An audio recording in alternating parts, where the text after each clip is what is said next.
आज मेरे ससुर की 20वीं बर्थडे थी और ये बंदा सिर्फ 5 मिनट लेट हुआ क्योंकि एक अर्जेंट क्लाइंट का प्लान फाइनलाइज हो रहा था।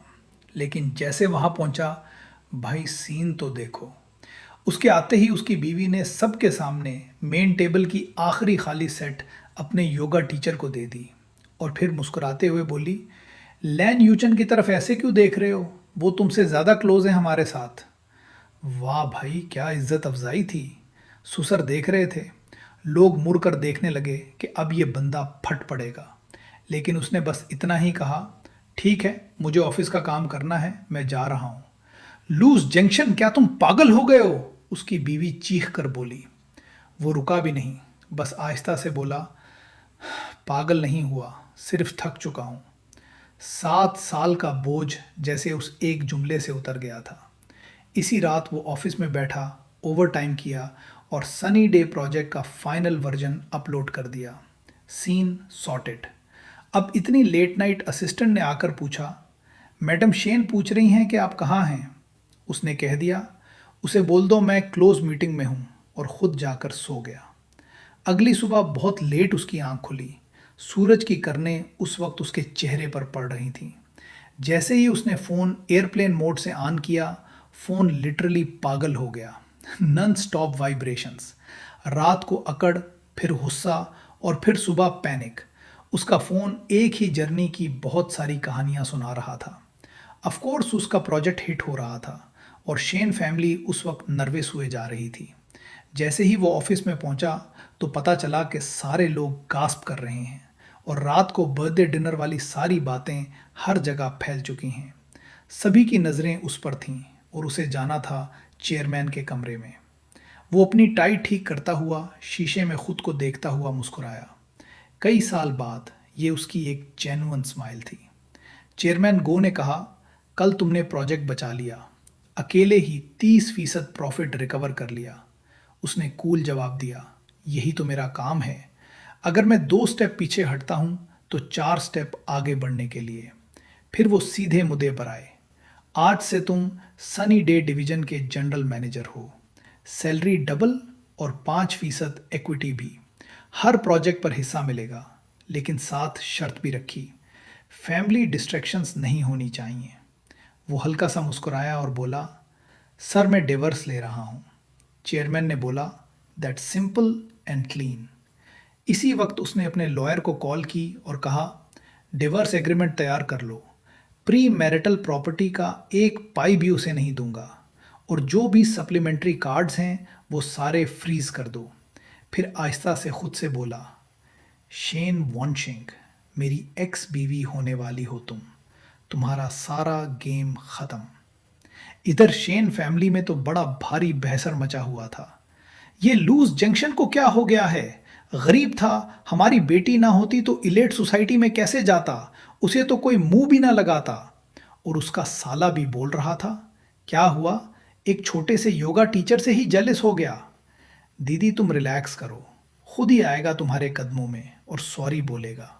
और उसकी सास ने भी लेक्चर दिया, मर्द को कंट्रोल में रखना पड़ता है, जितनी लगाम डालोगी उतना ही तुम्हारे कदमों में आकर गिरेगा। इनकी ये बातें सुनते ही वांशिंग रिलैक्स हो गई और उसे वो वक्त याद आने लगा जब वो पागलों की तरह उसके प्यार में दीवाना हुआ करता था। एक एक ही झटके में लाखों की शॉपिंग करा देता था। उसे ऐसे फील होने लगा जैसे वो उसकी सबसे बड़ी कमजोरी है और वो फिर से कराल करता हुआ उसके पीछे आएगा।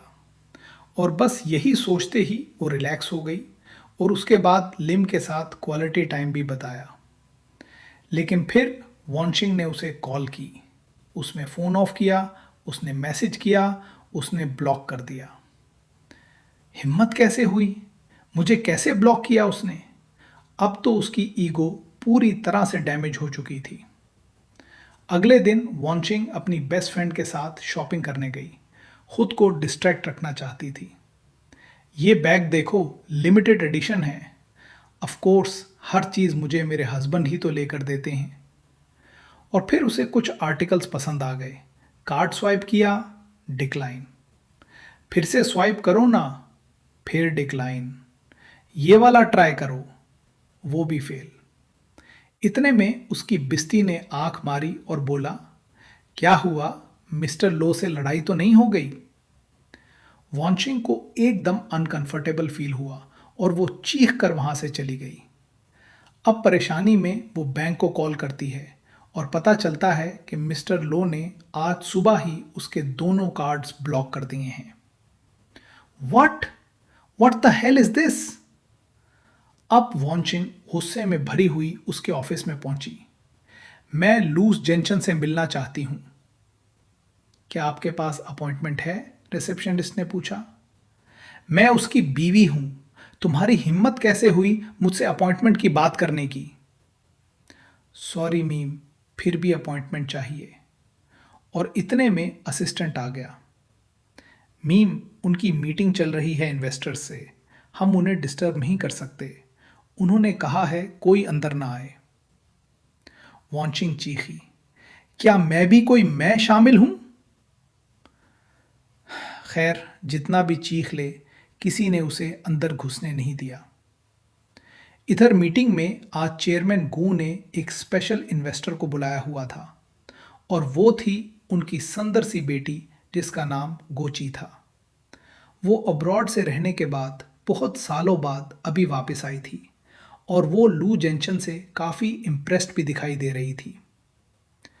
आपका प्लान बहुत अमेजिंग है, बस मार्केट एस्टीमेट में थोड़ा कंजर्वेटिव रहते हो आप, लेकिन रिस्क फैक्टर को इग्नोर नहीं कर सकते। अग्रेसिव होकर चलेंगे तो ये मोस्ट डेंजरस हो सकती है। और जिस तरह उसने उसे समझाया था, उसके बाद गोची उससे काफ़ी इम्प्रेस दिखाई दे रही थी। कहने लगी, नाइस, कॉन्फिडेंस और अकल दोनों है तुम्हारे पास। इसी टाइम पर नीचे के फ्लोर्स पर वॉन्शिंग को ऑफिस से लिटरली इग्नोर करके निकाल दिया गया था। उसका गेम ऑफिशियली डन हो चुका था। इधर वॉन्शिंग अभी शॉक से निकली ही नहीं थी कि उसे अपने घर पर डैड की कॉल आती है। वो कहने लगते हैं, मैं क्या करूं, मेरे सारे पैसे डिफरेंट स्कीम्स में लगे हुए हैं, तुम्हारे भाई की फैसे भी देनी है, कुछ करो जल्दी से जल्दी, लू से सुलह करो, उससे पैसे निकलाओ, हमारा गुजारा कैसे चलेगा? वॉन्शिंग कहने लगी, डैड मैं गई थी, मुझे गेट से ही बाहर भेज दिया गया। तो क्या हुआ, उसके घर जाओ, उसके सामने वेट करो, वो हमेशा कंपनी में तो नहीं रहेगा। थोड़ी देर खामोश रही और फिर आहिस्ता से वॉन्शिंग बोलने लगी, वो प्री मैरिटल हाउस है डैड, वो घर उसी के नाम पर है, इस प्रॉपर्टी में मेरा कोई हिस्सा नहीं है और आज उसके लॉयर का नोटिस भी आया था, 1 हफ्ते के अंदर अंदर घर खाली करना पड़ेगा। अब लाइन के दूसरी तरफ तो बिल्कुल खामोशी हो गई थी, सन्नाटे जैसी।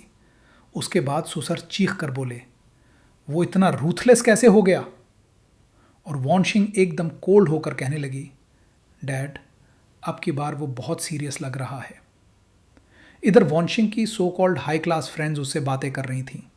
नया सेट आया है, डायमंड्स का है, किसी के हस्बैंड ने पेरिस से मंगवा कर दिया था। अब वॉन्शिंग का भी मन लिलचाने लगा। वो हिम्मत करके बोली, क्या कोई थोड़े दिन के लिए मुझे कुछ पैसे उधार दे सकता है? अब सबके जवाब ऐसे हो गए थे जैसे फ्री में किसी ने किडनी मांग ली हो। आधे लोग तो ग्रुप चैट छोड़ ही चुके थे और बाकी आधे पूछने लगे, आर यू सीरियस? तुम्हें कैसे पैसे की ज़रूरत पड़ सकती है? लो तो तुम पर जान छुड़कता था। कपल्स में छोटी मोटी लड़ाइयाँ होती रहती हैं, जाओ और अपने हस्बैंड को मना लो। ये सब सुनकर वॉन्शिंग अंदर ही अंदर और भी जल रही थी। उसे यकीन ही नहीं आ रहा था। उसे लग रहा था कि हमेशा की तरह लो फिर से वापस आ जाएगा, लेकिन अब की बार उसका ऐसा कोई इरादा नहीं था। अब उसी दौरान घर के बाहर कोई आदमी आई। वॉन्शिंग भागती हुई गई, शायद लो आ गया है मनाने के लिए, लेकिन वहाँ कोई और ही था। वो कहने लगता है, मशीन, मैं कंपनी एडमिनिस्ट्रेशन की तरफ से आया हूँ, कंपनी के एसेट्स मुझे वापस लेने हैं। कौन से एसेट्स? वो डर कर बोली, ये कंपनी के नाम पर कार मौजूद है जो आप इस्तेमाल करती हैं। अब मिस्टर लो सनी डे डिवीज़न के जनरल मैनेजर बन गए हैं, उन्हें अपनी गाड़ी वापस चाहिए। वॉन्शिंग लिटरली फ्रीज हो गई थी। कौन मिस्टर लो? कौन जीएम बन चुका है? और वो उसे बताता है, आपके हस्बैंड मिस्टर लो जेंशन, वो अब जीएम बन चुके हैं।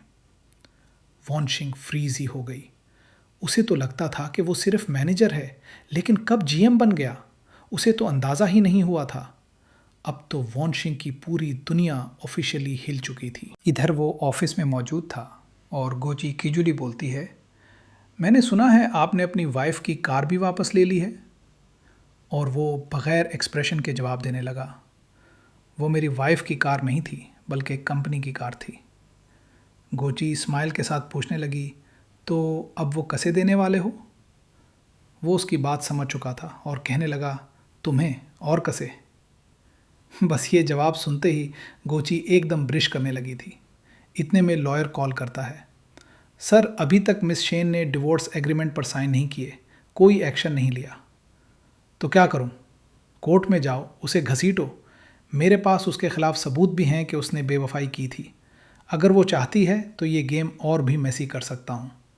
और बस उसी के साथ ही डिवोर्स एग्रीमेंट की 2 कॉपीज़ और भी भेज दी गईं, एक उसकी फैमिली के घर पर और एक उसके भाई के हॉस्टल में। सैवेज लेवल एकदम 100 पर पहुंच चुका था। अब तो शेन फैमिली एकदम पैंक में पहुंच चुकी थी। उसका भाई चीख कर कहने लगा, डिवोर्स पेपर स्कूल में भेज दिए? इतनी इंसल्ट! मेरी सारी रेपुटेशन ख़त्म हो गई। सब मुझे देख रहे हैं, बहुत लोगों ने ये पेपर्स देखे हैं, हर जगह बात फैला रहे हैं। और माँ गुस्से में कहने लगी, वो हमें भिखारियों की तरह डिसमस कर रहा है। और ससुर कहने लगे, आज ऐसा करो कि उसके ऑफिस के बाहर जाकर वेट करो। वानशिंग, ये लड़ाई ख़त्म करो, हम और अफोर्ड नहीं कर सकते। अब वानशिंग ऐसा करती है कि उसके ऑफिस की बेसमेंट में पहुंचकर सीन क्रिएट करने लगती है।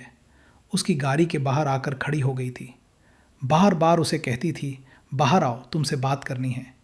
लेकिन अब उसका चेहरा भी नहीं देखना था। वो दरवाज़ा पेट रही थी, चीख रही थी। उसने इतने में अपने लॉयर को कॉल की और कहा, मैं बेसमेंट में हूँ, हैरेसमेंट का शिकार हो रहा हूँ, फौरी आओ और एक्शन लो। और जैसे ही वो लोग आते हैं, वानशिंग एकदम हैरान रह जाती है। वो कहने लगती है, अब ये पुलिस को बुलाएगा? मैं बीवी हूँ तुम्हारी।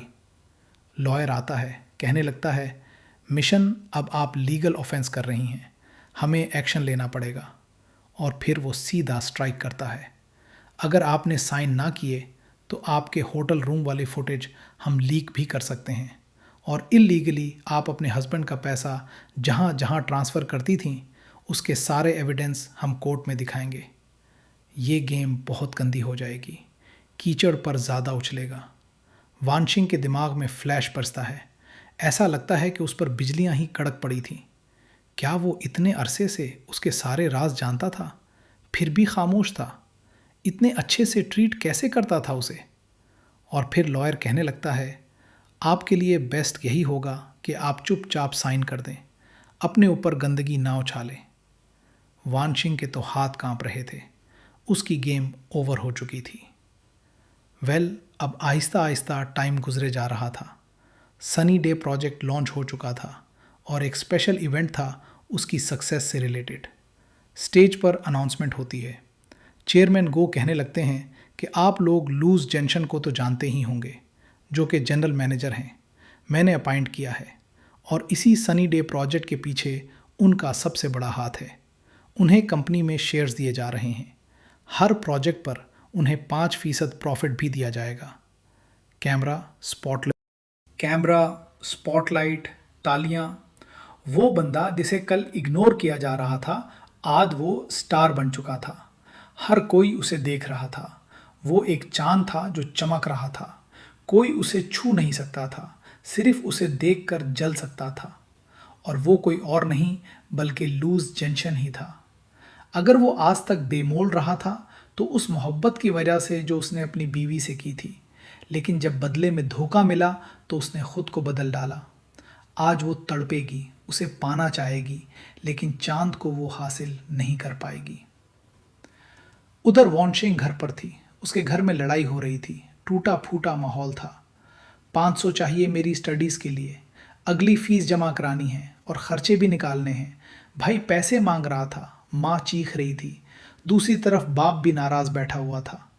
वॉन्शिंग कहने लगती है, मेरे पास कोई पैसा नहीं, जो थोड़े बहुत हैं वो भी मेरी कॉम्पेंसेशन मनी में मुझे मिले हैं, सिर्फ मेरा हक है उन पर।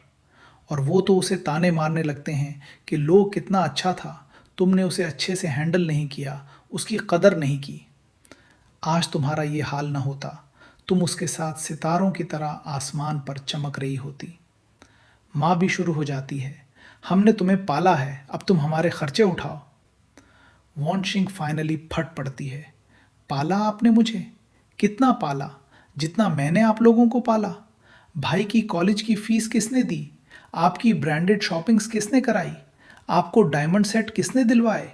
आप लोगों के जुए में हारे हुए पैसे किसने वापस दिलवाए? हॉस्पिटल में जब डेड एडमिट रहे थे तो उनका खर्चा किसने भरा? सारा कुछ लूजिंग ने किया और उससे चोरी छुपे ये सारा पैसा मैंने आप तक पहुंचाया। ये सुनते ही सब चुप साध गए। बिल्कुल खामोशी थी। वो कहने लगती है, तुम सारे लोग लीचीज हो, जूकों की तरह लूजिंग का खून चूसते रहे और अब मुझे चूसना चाहते हो। ये मेरे पैसे हैं जो बच्चे हैं, उसे कोई भी हाथ नहीं लगाएगा। सिर्फ 2 मिलियन ही उसके पास बच्चे थे। अब वो ऐसा करती है कि अपना घर छोड़ती है और वहाँ से निकल जाती है। जब तक कोई सही जगह ना मिल जाए एक होटल में ही स्टे करेगी। होटल के कमरे में वो टूटी फूटी हालत में एकदम अकेली बैठी थी।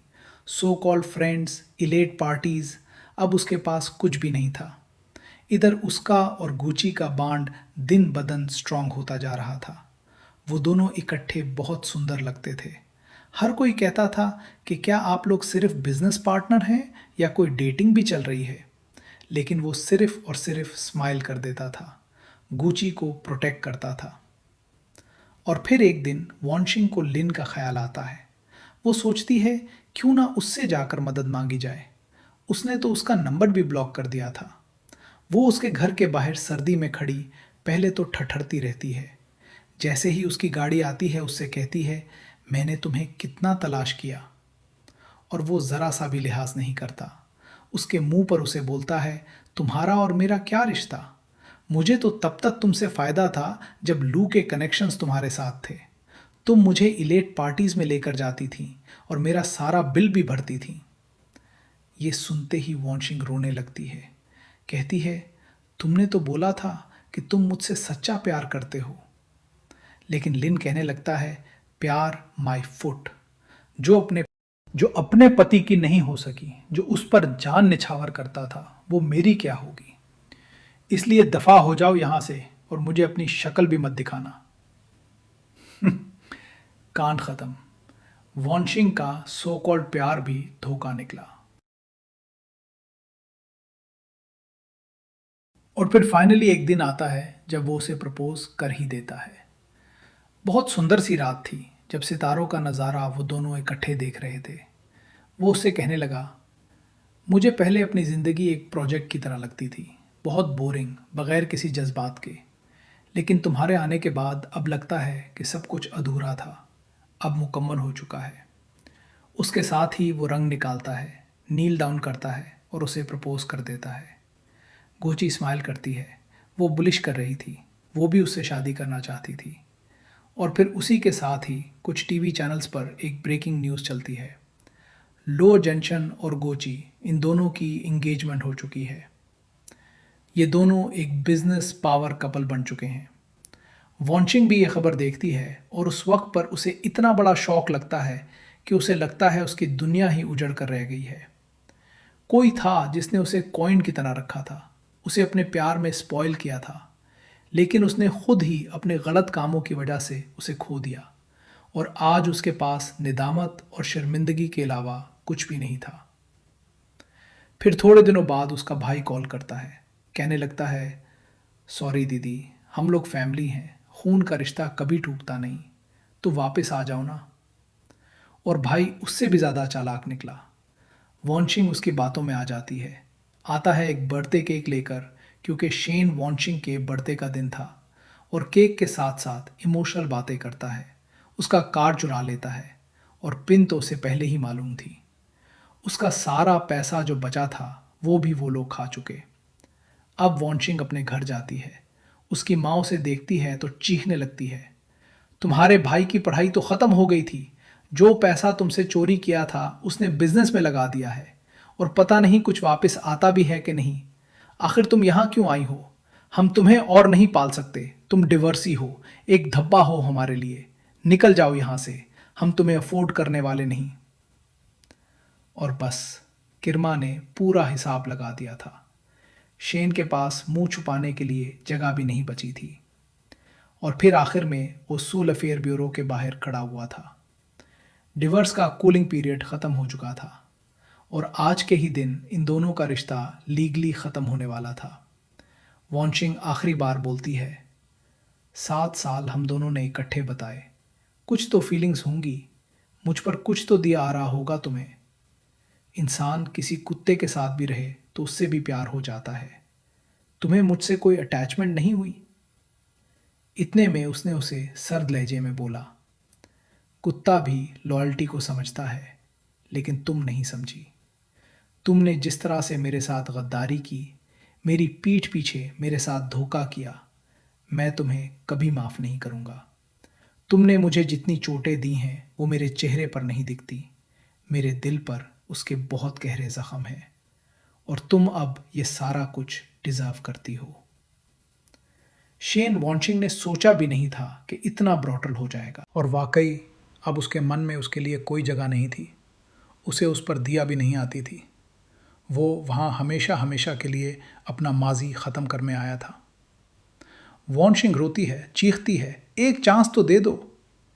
लेकिन वो मुड़ता भी नहीं, अपनी कार में गुची के साथ बैठकर चला जाता है, क्योंकि उसे अपने माजी की तरफ देखना भी तकलीफ़ देता था। और फिर उसी के साथ हमें वो सुंदर सा दिन आता है जब उसकी और गुची की शादी हो रही थी।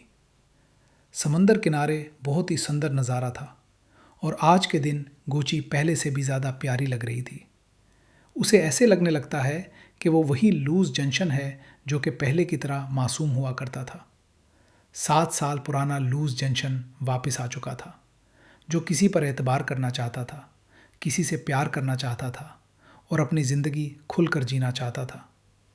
और उसके साथ ही वो गुची से कहता है, तुम्हें पाकर मुझे लगता है कि मैं बहुत खुशनसीब हूँ।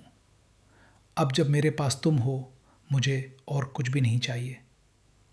और बस उसी के साथ ही उसकी कहानी की हैप्पी एंडिंग होती है, अपनी सुंदर सी बीवी के साथ।